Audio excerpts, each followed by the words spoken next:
बहुत जी चुके हो जग में, अब देश के लिए मरना होगा।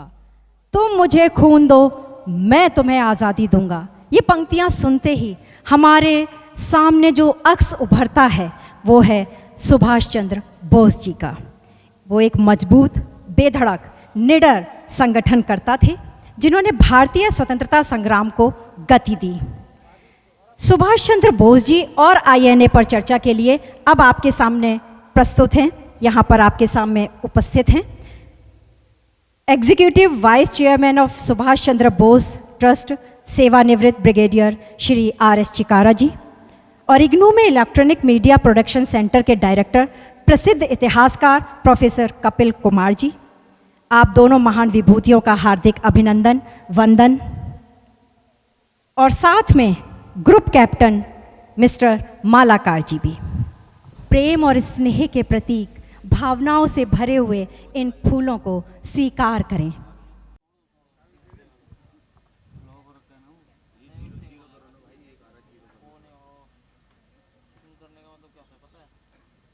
साथ में मैं आग्रह करूंगी प्रोफेसर कपिल कुमार जी से कि वे हमारी पवित्र भावनाओं के प्रतीक चिन्ह इन फूलों को स्वीकार करें। और साथ ही मैं आग्रह करूंगी ग्रुप कैप्टन मिस्टर मालाकार जी से कि वे हमारे प्रेम और स्नेह के प्रतीक भावों से भरे इन फूलों को स्वीकार करें। आभार। आप सभी चर्चा सुनेंगे सुभाष चंद्र बोस जी और आईएनए। नेताजी सुभाष और आईएनए का एक बहुत लंबा चौड़ा विषय है,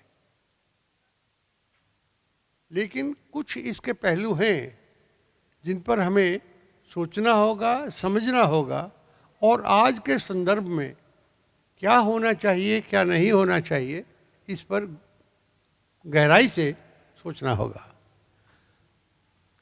मेरे साथ प्रोफेसर कपिल कुमार जी बैठे हैं जिन्होंने इंडिया की रिसेंट हिस्ट्री पर बहुत भारी रिसर्च की हुई है।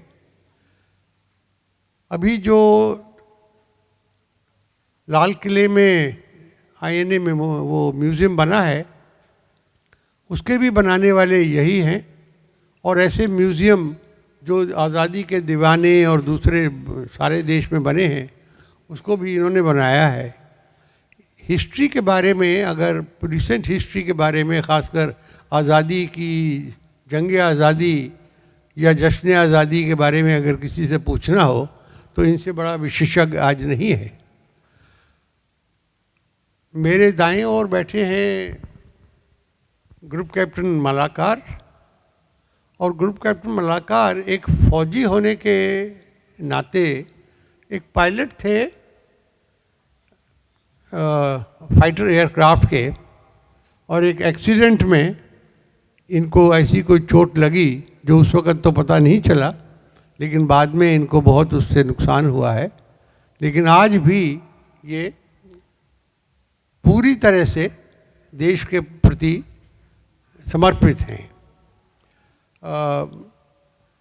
इसके अलावा इनकी एक और भी पहचान है कि ये नेताजी के परिवार में इनकी शादी हुई है। मिसेस रेणुका मालाकार जो है वो नेताजी की नातनी है, उनकी बहन की बेटी की बेटी हैं। तो इस संदर्भ में हम लोग आज बात करने वाले हैं। सबसे पहला प्रश्न मैं आपसे करता हूं कपिल कुमार जी। आज बहुत लोग बात करते हैं सेकुलरिज्म की, खासकर तरह तरह के सेकुलरिज्म की बात आती है। सेकुलरिज्म का मायने कोई समझता भी है या नहीं समझता है। मैं आपसे ये जानना चाहूँगा कि नेताजी के मध्य उनके दिमाग में इसकी सेकुलरिज्म की क्या डेफिनेशन थी, वो क्या समझते थे, और नेशनलिज्म और सेकुलरिज्म में आपस में क्या अंतर्भाव है, इस पर आप कुछ रोशनी डालिए। देखिए, आज द बिगेस्ट प्रॉब्लम इज कि secularism and nationalism are put up as two contradictory to each other, which is the most foolish interpretation of secularism. Secularism means a break with religion in the European context, and I have always wondered that how secularism can have a different meaning for India and a different meaning for Europe. As far as Netaji is concerned, secularism was inherent in Netaji's nationalism itself. If you look at his nationalism, if you look at INA, most of his senior journals of INA, like General Kiani, Shah Nawaz, Shaukat Malik, they are all Muslims. Then there are Sikhs, whether it is Gulzara Singh, whether it is Singhada Singh, Dhillo. Then there are Hindus. And I'll narrate an incident to you, which one of the INA veteran mentioned to me, that there was some court-martial done of someone and a court was made. And in that court there were two officers from South India who were made judges, and a third was from North India, and the person to be court-martialed was someone from North India. And some people went to Netaji and said, "Can you change one of these judges, because there are two judges from South India and they can be partial." And Netaji sent him back, removed the third judge which was from North India, and appointed another judge from his officers who was from South India. This is his level of nationalism. You compare and contrast the nationalism today, the kind of things which you are hearing. I was in JNU very recently, and one person trying to provoke me said, "What is nation? What is nationalism?" I said, "Beta, I don't know the European definitions. Tell me one thing, where you stay, what do you call that place?" Hum ghar bolte hain. It's my house. I said, "If someone attacks your house, will you run away? Will you gift it to him? Or will you defend it?" He said, "I'll defend it." So where your house is located, that is the nation. If someone attacks that, defending them is nationalism. This is my only definition of nationalism. And what was Netaji's definition of nationalism? Liberation for India. And by taking all together, he took it for India. And look at his inspiring power for nationalism. That people of indentured labor, coolies who were in Malaysia, who were in Burma, who were in Thailand, they donated everything which they had. कुछ उसमें से तो अभी भी national museum के vault में पड़ी हुई है, वो जली हुई ज्वेलरी, एक एक चीज लिस्टेड है, अंगूठी, कान के बुंदे, गले का. और इस लेवल का नेशनलिज्म कि जब नेताजी को गोल्ड में दे आर वेइंग हिम और वेट थोड़ा सा कम रह गया है, तो an old lady comes there with a photograph of her son in his hand, which is in golden frame, and the son is dead, and she removes that gold out of that and puts it into that taraju. The Gadariyas, who had never seen India, who had never been to India, who had only heard stories about India from their Aji and Aja and Nana and Nani and Dada and Dadi, they bringing their cows and buffaloes to Netaji. So we don't have anything else. We give these. These will march with the Indian National Army. We will march with the Indian National Army. We'll milk for the Indian National Army. That was the Indian nationalism that he generated. And don't forget that it is not just Indian nationalism. He ushered the path of entire Southeast Asia's liberation. Whether it is Indonesia, whether it is Burma, whether it is Thailand, whether it is Singapore, whether it is Malaysia. It was he who ushered that message over there. And then the fools who criticize him that he was a fascist, he joined hand with Nazi Germany and Italy Germany, my question to them is, one, his ideology was only nationalism, nationalism, nationalism, and his aim was liberation of India from the British. And he had said that ample times, कि whosoever helps me in this, I'll take the help. I am not responsible for Italy and Germany or what Japan are doing. But 3-4 points remember here. Japan had occupied Andamans for almost a year. It was Netaji only after forming the Azad Hind Sarkar who said this is our land, it belongs to us and it should be given to us, and the Japanese were forced to hand over Andamans to the Azad Hind Sarkar. Then was he fighting for the Japanese?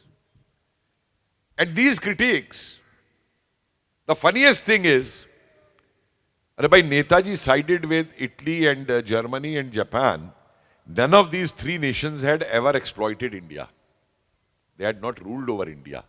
What you people did, the communists, you supported the British, who were exploiting India for last 200 years.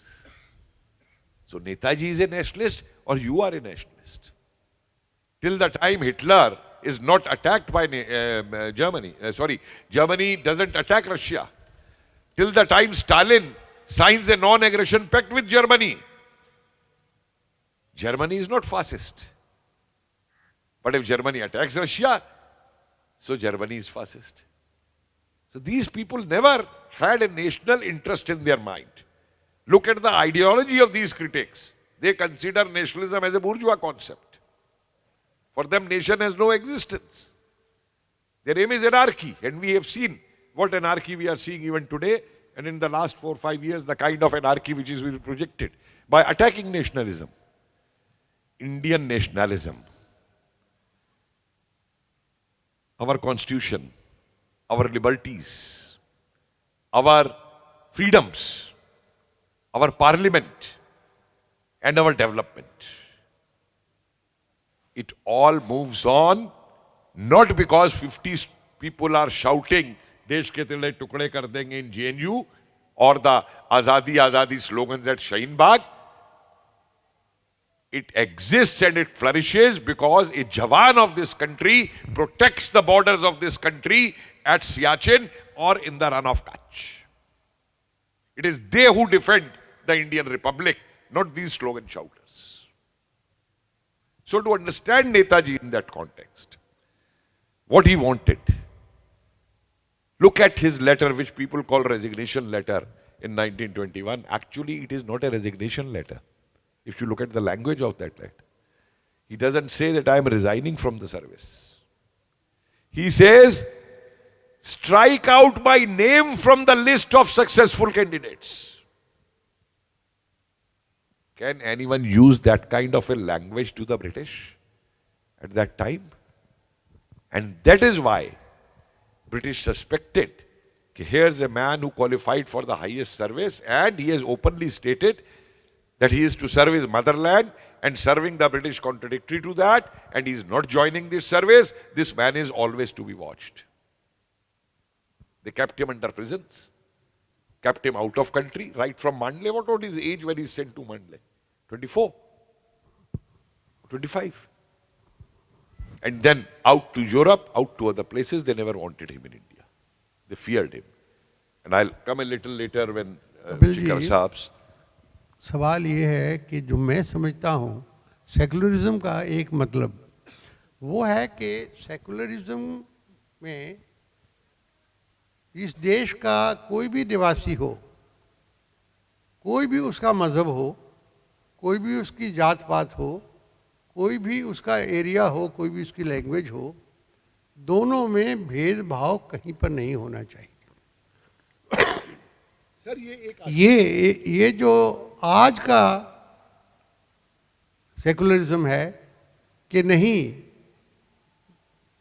एक फलां को आप ये हकूक़ दीजिए, इसको ज़्यादा reservation दीजिए, इसको ये दीजिए, क्या ये नेताजी के विचारों के साथ मेल खाता है? I'll give you an incident.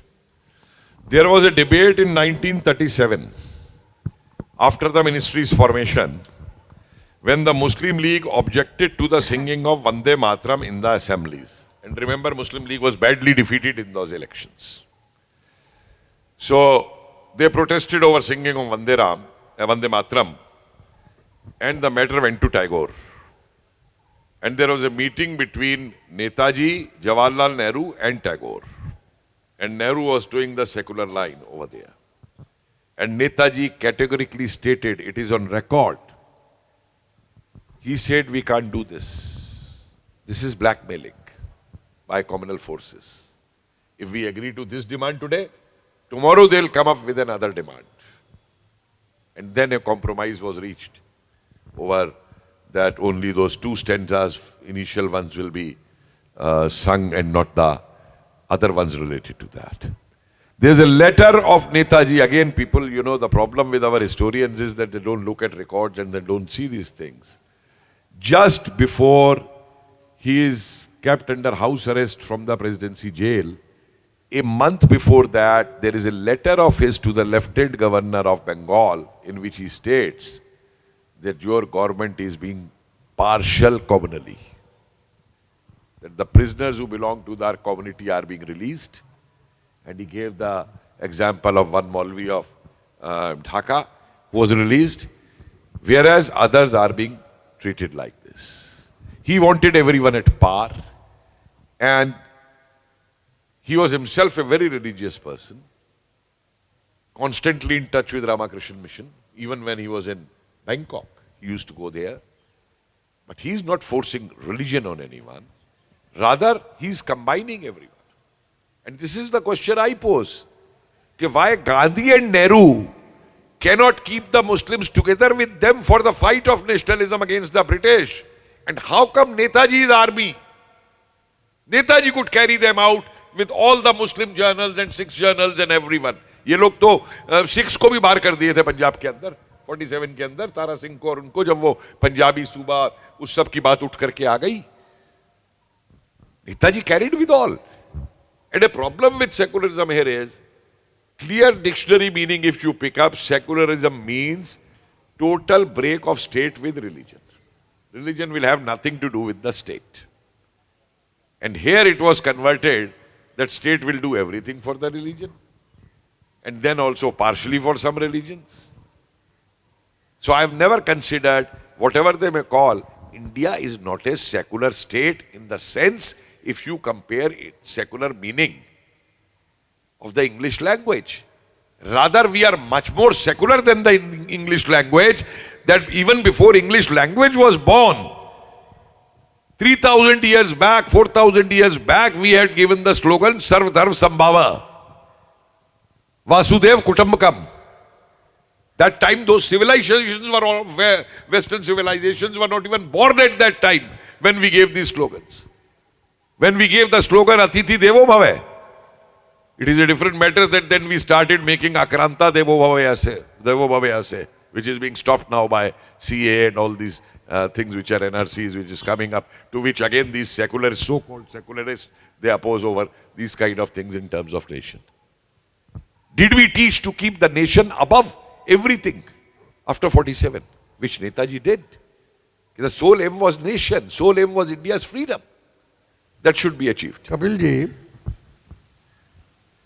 from my knowledge of history, I can say that there were two people who were staunchly secular to start with at certain stage, the Indian independence movement of the Congress. One of them was Netaji himself, and the other one was Jinnah. Both of them wanted their particular nations to be secular entities. Where did we go wrong from Jinnah's point of view? How come that secularism did not stay and our secularism itself got negatively distorted? Brigadier Charawat, this is a very pertinent question. You see, because Jinnah is one who never supported the Khilafat movement. He said it has nothing to do with India. Now let me explain what is my understanding of this thing, that where we went wrong. See, we have nationalists. I won't say that Gandhi was not a nationalist. I won't say that Jawaharlal Nehru was not a nationalist. Or other leaders were not nationalists. But we have a variety of nationalists. Some nationalists like Netaji, who didn't want anything personally for themselves, but wanted for the nation, contributed for the nation. There were others who wanted for the nation, but they were also very cautious of their own political powers. And I'll just quote you one letter. Bunch of old letters. The letters between Motilal Nehru and Jawaharlal Nehru. And in 1919, there is a very interesting letter by Motilal Nehru to Jawaharlal Nehru, in which he says, and I quote, Malviya ji is meeting Gandhi too much. This is dangerous for our politics. You're very cautious of your own career and your politics. And a little later, sir, I will prove it that when India was partitioned, why it was partitioned? The INA never wanted partition. Muslim League Secretary says, had INA moved into this country, what would have happened to our Pakistan demand? The common people don't want partition in this country. But why these leaders negotiate on the table and take partition, make partition? And incidentally, you said a very interesting aspect, that both Jinnah and Nehru, the two great seculars as being projected at that time, both England educated, both in English mannerism, are selected as prime ministers by the British, not by the Indians. If someone says Nehru was selected prime minister by the Indians, then what you have to say about the PCC's opinion when 12 PCs reject him and PCC say that Patel has to be made the president and then the premier of the interim government. It is Gandhi, it is Birla, and I can give you ample evidences that how the Governor General of India acted through Birla on Gandhi and how certain major decisions were made. One of the major decisions of Netaji on secularism was tying up with Praja Krishak Party in Bengal in 1939 to keep the Muslim League away. And Gandhi said yes to it. And when Netaji started making those efforts, suddenly Birla lands up at Wardha. This is against our interests in Bengal. And the result of that, what happens? Maulana Azad comes with a letter to Netaji from Gandhi, stop this. And Netaji says this will be suicidal for Bengal. The Muslim League will gain power. And Tagore writes a letter to Gandhi saying this will be suicidal. Go with Praja Krishak Party. Praja Krishak Party was not communal party. But these Congress leaders stopped it. And that secularism was dead. मैं कपिल जी इस विषय पर इतना कहना काफ़ी होगा कि हिंदुस्तान के लिए ना जिन्ना का सेकुलरिज्म जायज़ है ना कांग्रेस का सेकुलरिज्म जायज़ है. हमें ये देखना है कि इंडिया उस सेकुलरिज्म को मान करके चले जो नेताजी सुभाष का सेकुलरिज्म था, और तभी इंडिया की जो सर्वधर्म संभाव और वसुधैव कुटुंबकम की जो नीति है वो आगे चल पाएगी. इसलिए नेताजी का सेकुलरिज्म मान करके चलना हिंदुस्तान के हक में है. बिल्कुल सही है सर. मैं ज़रा चाहूँगा कि इसका थोड़ा सा सब्जेक्ट को बदला जाए. मलाकर साहब, आपकी शादी हो गई नेताजी के एक्सटेंडेड परिवार में, और मुझे पूरा यकीन है कि रेणुका से आपकी शादी हुई तो रेणुका की तो बहुत बातें आपको मालूम होंगी, लेकिन आपने बहुत सी चीज़ें ऐसी सुनी होंगी इस परिवार में आने के बाद जो इस परिवार के और नेताजी की हिस्ट्री से जुड़ी हुई है. उसमें एक विषय जो अहम है वो है विमेंस एम्पावरमेंट का. मेरे पढ़ने में जो आया है, नेताजी विमेंस एम्पावरमेंट के दुनिया के सबसे पहले और सबसे बड़े चैंपियन थे. आप इसके बारे में कुछ कहना चाहेंगे?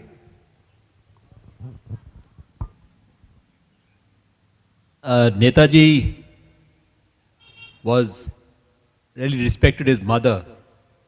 And I'll tell you a small little thing which I heard from the family archives. What his mother instilled in him was one, is during those days, way back in 1920s, in Bengal, when a son was born, the concept Shank bajta tha. And if it was a girl, this particular thing was not done.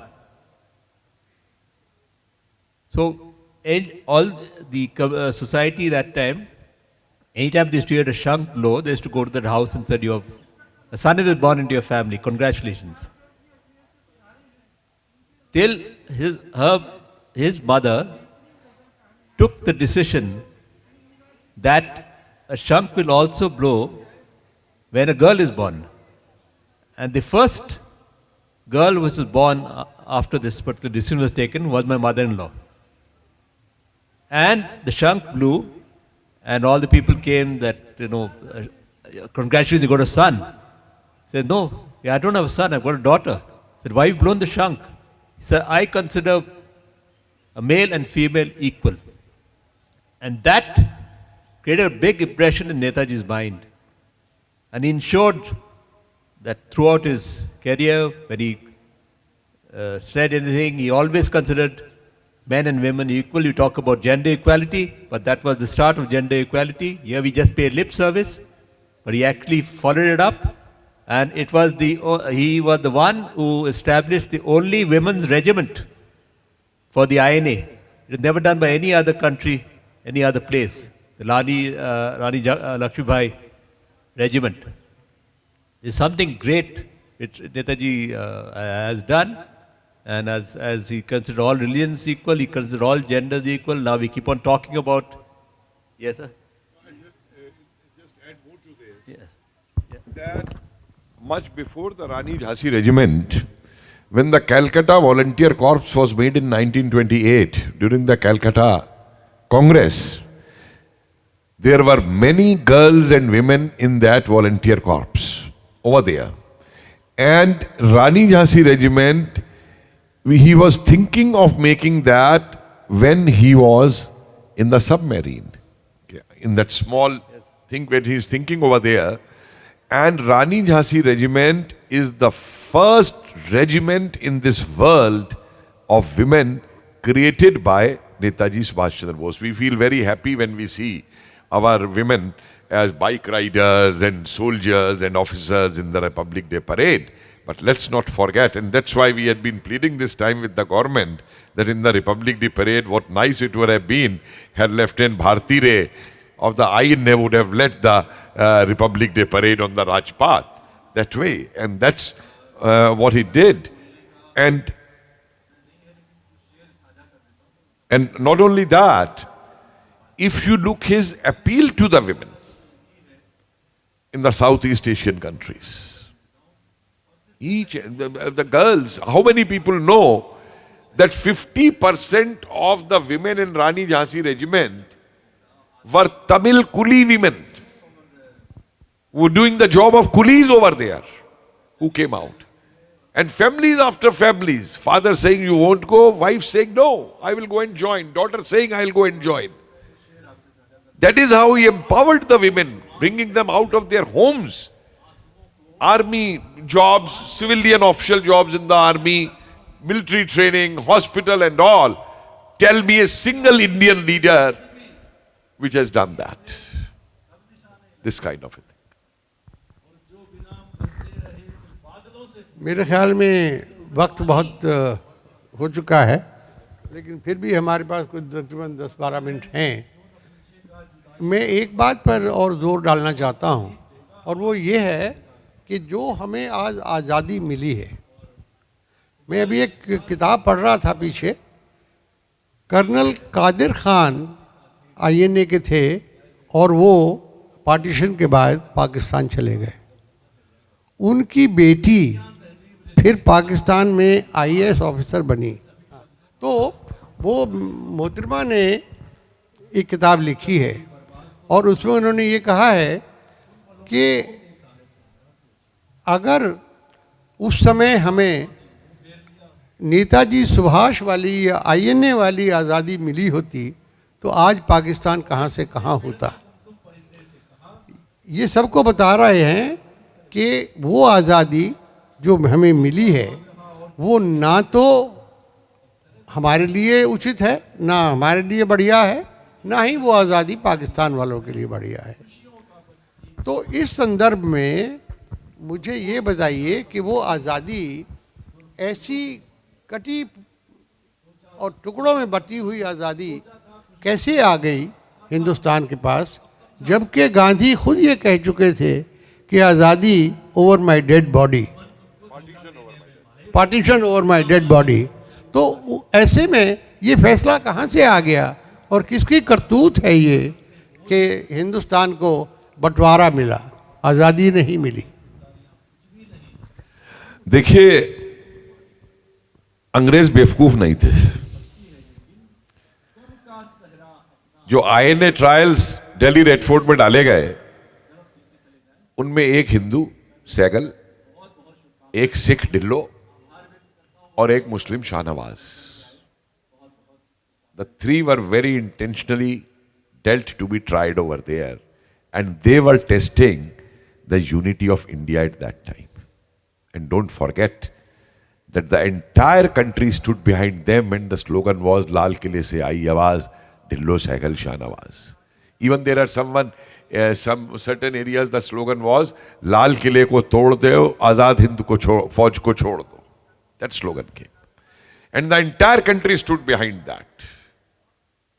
And the Congress again misses that opportunity to fight over it. There is a correspondence between Haruna Asaf Ali and Gandhi, where Haruna Asaf Ali tells Gandhi, look, people are against partition. Come and lead the movement. People have joined hands together against the British. INA mutiny, what they call mutiny, I don't call it a mutiny, the Royal Naval Mutiny, which had taken place, the naval things and all. 79 ships, Indian flag going up. And all with the links with INA over there. So these people, Gandhi says, but they have joined hands on barricades. And Haruna Asaf Ali replies, they can join hands only on barricades. But the most crucial aspect of this whole thing is 31st December 1945. And you can imagine what 31st December day is for the Englishmen. They dine and wine and celebrate for the new year to come. That day, Viceroy Wavell writes a letter back home that we must reach some compromise and come to an agreement. Otherwise, there will be a movement much more stronger than 1942, which we will not be able to deal it.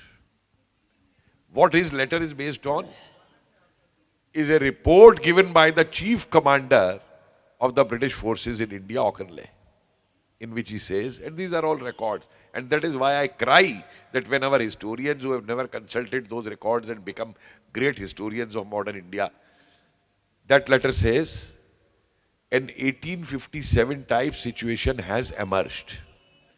If we have to stay in India, we will have to reconquer India like 1857, and for this I need 1 lakh European soldiers.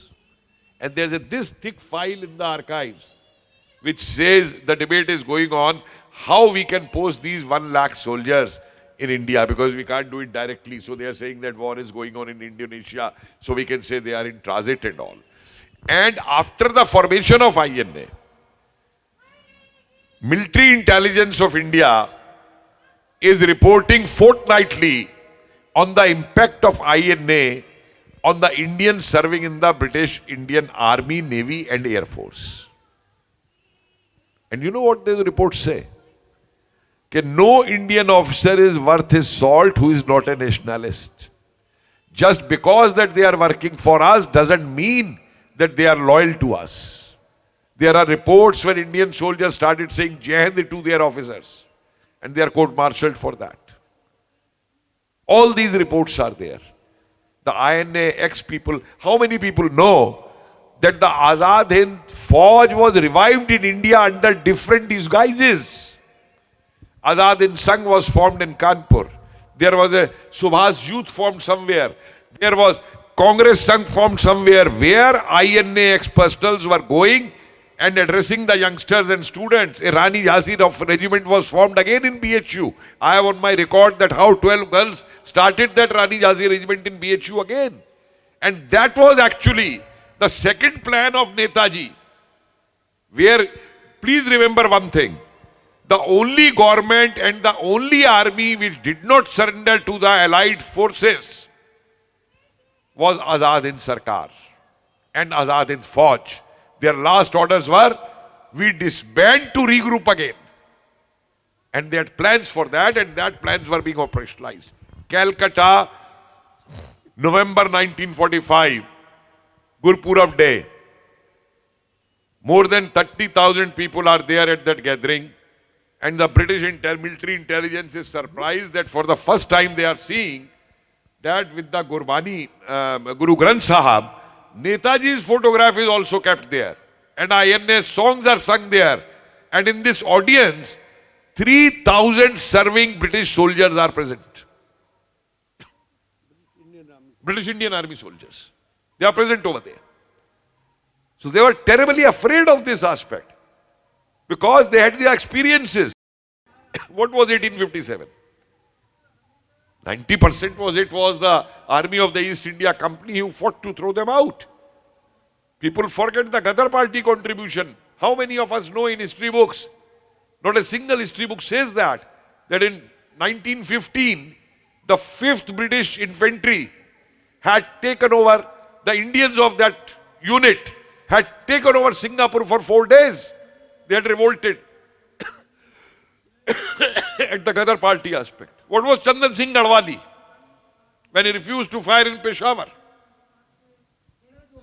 And Britishers were watching very carefully. It is not like present day that we find that people come and shout Pakistani slogans wherever intelligence fails even to identify the people. The British were very shrewd and very clever on these matters, that what was going on in the country. And they knew that with the army against them, they cannot rule India for even a day. And that's why they left. These people, our leaders, they only sat on chairs in Shimla and in the Viceroy house and all to negotiate the partition. And what partition they negotiated? They could not even negotiate a dividing line, which the Radcliffe just put like that and Kartar Sahib went away, who was 5 kilometers away. This was this leadership doing. And that is why I'll end by saying this, that an old lady, when Nehru went to meet the is coming from Pakistan, and no one looked towards him, and only face and said, "Eh karna seete chootte na paya hunda." Thank you, Professor Kapil, and thank you, sir. I think our time is over and we complete the discussion here. But the point that comes out of this entire discussion is that we got our independence because of the INA and its sacrifices. The INA was enthused and it was motivated on the ideology of Netaji Subhash. And therefore, we owe a debt of gratitude to Netaji Subhash and the INA for giving us this freedom. So thank you very much. Let's meet again sometimes and we'll further talk about these issues. These are very relevant issues for the country and we must learn our lessons from this. Thank you. Jai Hind. Jai Hind. अथाह ज्ञान का भंडार है यहाँ पर। Sir आपको एक बार फिर से सर यहाँ मंच पर, वाकिफ कहाँ ज़माना हमारी उड़ान से, वो और थे जो हार गए आसमान से। मैं यहाँ पर प्रेम और स्नेह के प्रतीक चिन्ह अवार्ड्स द्वारा हार्दिक अभिनंदन करना चाहूँगी ब्रिगेडियर श्री RS चिकारा जी का। हार्दिक अभिनंदन सर आपका। स्वीकार करें हमारे प्रेम और स्नेह के प्रतीक इस अवार्ड को।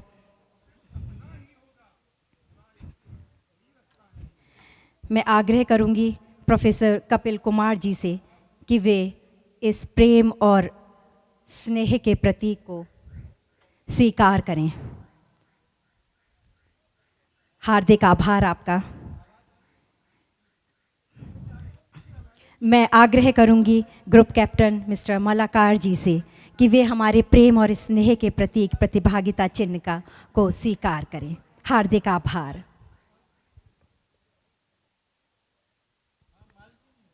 हार्दिक अभिनंदन आप सभी का।